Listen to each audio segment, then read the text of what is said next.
100 people, they could pick out, the 3 that would follow them, without even thinking about it, like an innate ability.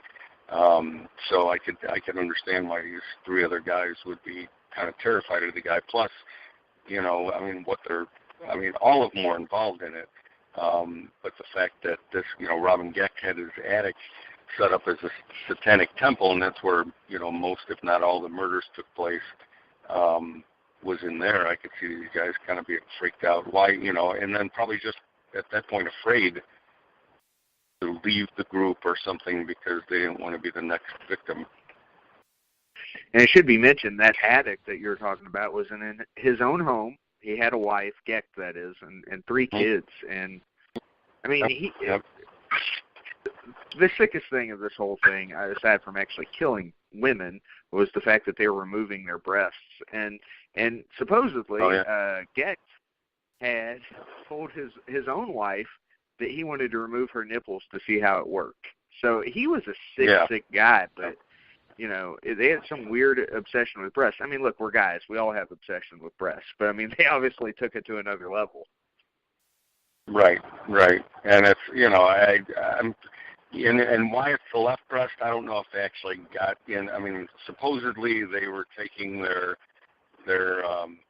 rituals out of the Satanic Bible and some other texts, some old ancient texts or whatever.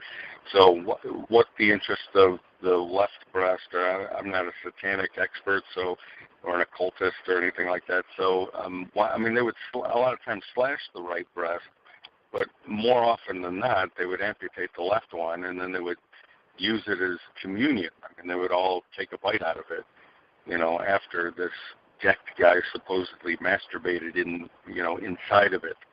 And then they would cut it up in little pieces, and they'd all, share a piece like a communion type of thing. Yeah, again, just the most vile thing that we've probably ever talked about on this show.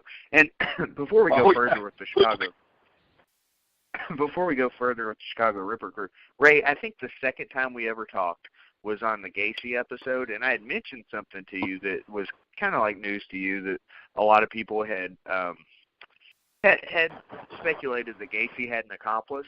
And then I came across the Chicago Ripper crew, and you probably already realized this, but, Geck used to work for Gacy at his construction company. So that kind of brings us full circle. Can you just speak on that for a minute? Because, there's a lot of people out there, I'm not one of them, that think they actually work together. I don't think the MO matches at all, but how strange the 2 at least similar killers ran together at some point in time in some way.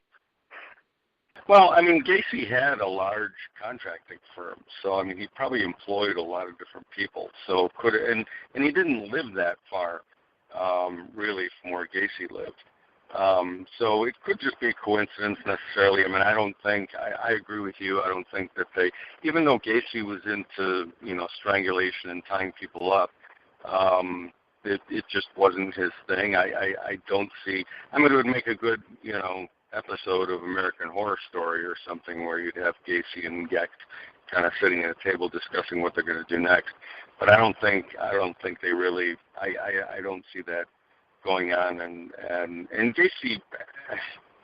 My guess is that Gacy pretty much worked alone, and most of these guys did, except for the Manson and except for Geck and some of these other crews. But generally, serial killers generally act alone. The Specks, the Bundys, you name it. Every once in a while, you get something like I said, Manson or Geck or something where they actually have more people involved. But then again, it was kind of funny. Geck never admitted to any of the crimes, and neither did Manson, which is kind of funny. While their followers pretty much admitted to most of them.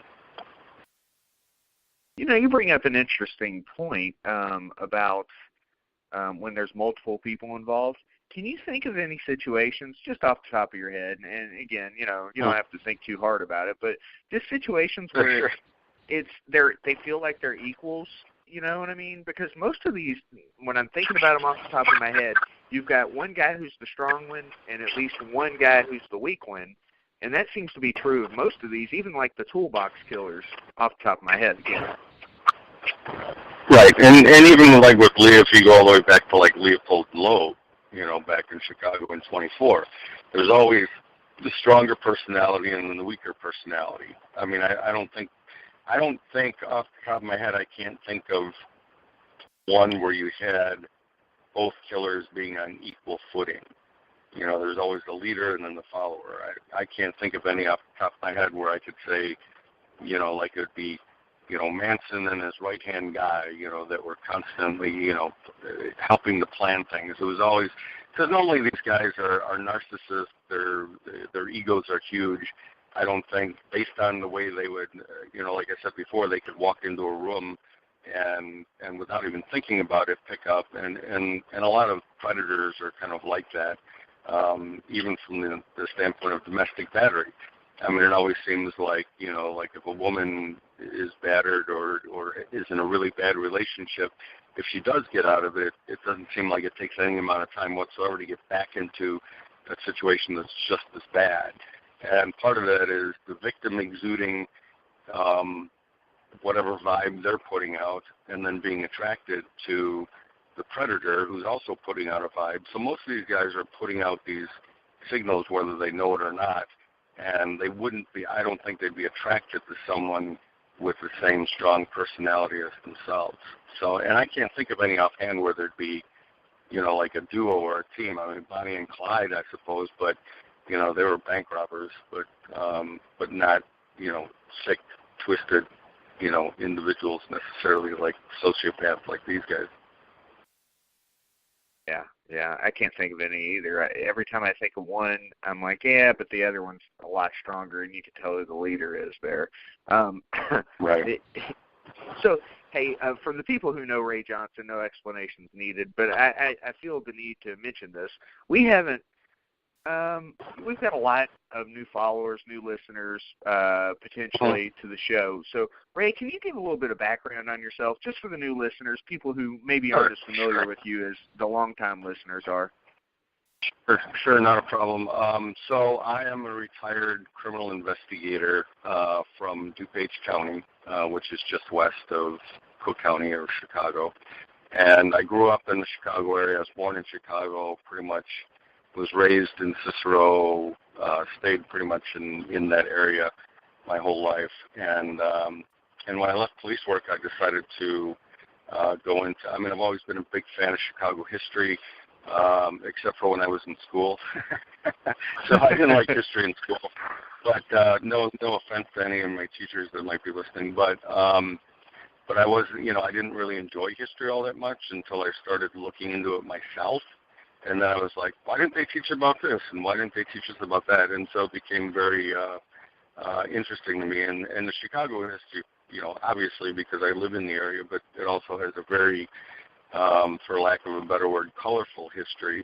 It has a pretty cool side, a pretty dark side, a pretty strange side. And so when I left police work, I decided to do historical research as a retirement gig, started my own research company, run a couple different websites, History Cop. I called myself History Cop because I thought it was a cool domain name, and I was really shocked that it was still available, so I grabbed it up right away. So historycop.com pretty much takes me into a lot of the different things that I do. But I do tours. I do free tours. I have a nonprofit that teaches about the Columbian Exposition of 1893, which has always been one of my favorite topics. And so I've been on a lot of television shows since then, from Discovery ID when I was working on their A Crime to Remember series. I was doing the Leopold and Loeb thing.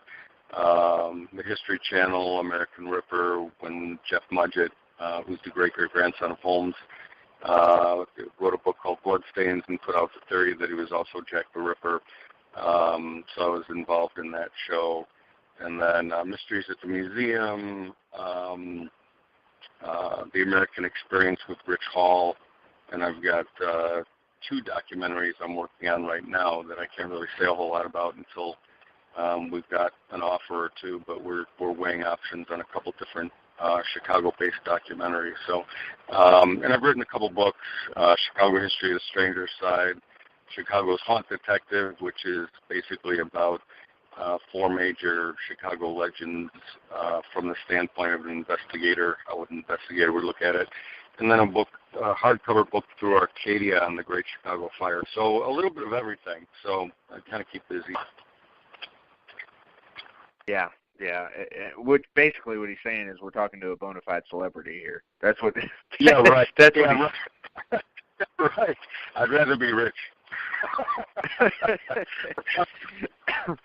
Well, keep the celebrity, give me the money. But but it's fun, and I think it's just because I enjoy doing it. I enjoy digging up things that a lot of people haven't thought about or different sides of things. So and it's fun, and you guys are great. I always love being on your show, and you guys are kind of all over the map with your stuff too. So. Yeah, we try to be. That's what's always interested us in everything you do. Back when you were an investigative officer, did you ever? I mean, obviously, at some point you did. Did you ever have the opportunity to visit or see any of these inmates? I mean, obviously, by the time you were doing that, the entire Chicago Ripper crew was either locked up, and then later on, a couple of them, or at least one of them, was executed. That was Andrew Coker Ellis. Andrew, yeah, he was the last guy executed in Illinois. Yep. Such a shame. I just say, my opinion, anyway. Before George Ryan decided to make friends with the prisoners before he got put in prison, so he decided, I better lift the death penalty and make some friends, in the joint before I get put away. Well, the interesting thing is that Geck, the leader of the crew, obviously, just like Manson, they could never pin the actual murders on him. So just like Spritzer, he was, I think, sentenced to death, and then I guess they changed that. And then with Thomas Coker Ellis, I know he was the slow one. He had some mental issues, but still, as far as I know, they resentenced him too. So Andrew was the only one that got it. They all should have. Yeah, Andrew's the only one. Yeah, exactly. And it's kind of funny how those things work out. I think Spritzer was actually, I could be wrong, but I think Spritzer was actually convicted of more of the crimes than any of them. But I think he just got lucky because, I think he would have been on the slate for execution as well. But then once the permanent moratorium was put in place, then, they just, they just gave him a life sentence without a possibility of parole. So two of them would have probably been executed. Now, I remember, 2 years ago, I remember when Thomas came up for parole. Because I remember he was trying to move to Elmhurst, and it made big news. And that's why maybe a lot of people are familiar with the Ripper case at all, because he came up for parole, and they can't hold him more than next year. His sentence, I just looked him up just to make sure that, because I've read different things in the paper, so I wanted to make sure. So I actually looked him up in the system, and he's scheduled for parole and discharge March of this year, the end of March. Yeah, so after that, he's looking for like a residence too, because he's trying to. Basically, he's still in prison tentatively because they're trying to find a place to put him. It's weird that he wants to go to Elmhurst because that's where Lori Borowski was killed. That's where she was from. She was the real estate, agent in right. Elmhurst that got killed. All that found was her purse and her shoes on the sidewalk. But that's weird that he wants to go where one of his victims was killed. I don't know how that's going to be met with, what kind of disdain that's going to be met with survivors or, Yeah, I don't know if he's got family there. I think it might have been the family still in Elmhurst. I think that was the reason that he chose Elmhurst.